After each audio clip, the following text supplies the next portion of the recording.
Hello বন্ধুরা, আমি অঙ্কিতা আবার একটা নতুন ব্লগ শুরু করলাম। তোমরা দেখো, যদি ভালো লাগে লাইক কমেন্ট সাবস্ক্রাইব করে দেবে, স্কিপ করো না। নতুন ব্লগ করছি, তোমরা দেখো, দেখতে খুবই ভালো লাগবে। কারণ নতুন নতুন কারো কিছু স্টার্ট করলে আর কি ভালো লাগে, যেমন সেরকম তোমরাও দেখো। আর যদি কোনো ভুলকুটি হয় তাহলে ক্ষমা তো করে দেবে। আর যদি কোনো কিছু খারাপ লাগে তোমাদের, যে না এখানে দিদি হচ্ছে না বা কিছু, তোমরা সেটা আমাকে কমেন্ট করে জানাবে। আমি সেটাকে শুধরে নেওয়ার চেষ্টা করব। কারণ ভুল থেকে মানুষ শেখে, যেহেতু সেটা আমি শুধরানোর চেষ্টা করব। যেহেতু আমার ক্যামেরাম্যান নেই, তার জন্য আমি নিজে একবার নিজেই করি, যতটা পারি সম্ভব সেটা করে নিই। আর আমি ঘুম থেকে উঠে মুখটা দেখে না কেমন লাগছে, সবারই আশা করি এরকমই লাগে। আর সকালবেলা কাজ, ঘর ঝাড়ু দেওয়া হয়ে গেল, ঘর দৌড় মুছে এবার একটু চা খাবো। আর ওয়েদার খুবই খারাপ, কিছু বলার নেই। বৃষ্টি হওয়ার সম্ভাবনা আছে, কিন্তু এখনও বৃষ্টি হয়নি।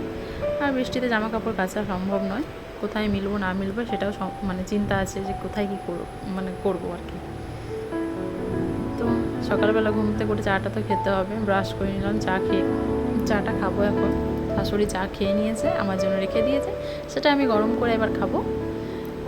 খাওয়া হয়ে গেলে, আর আমার ছেলে গেছে স্কুল, 11:10 স্কুল ছুটি হবে, আর 7:30টার সময় স্কুল স্টার্ট হয়।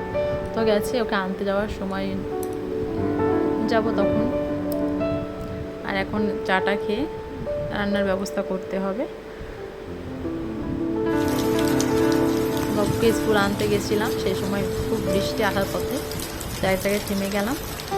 এই বৃষ্টিতে একটা গান মনে পড়ে গেল, ছত্রিনা কোলবার সাথ মে। যদি ভিডিওটা ভালো লাগে লাইক কমেন্ট সাবস্ক্রাইব করে দেবো। টাটা, বাই, পরে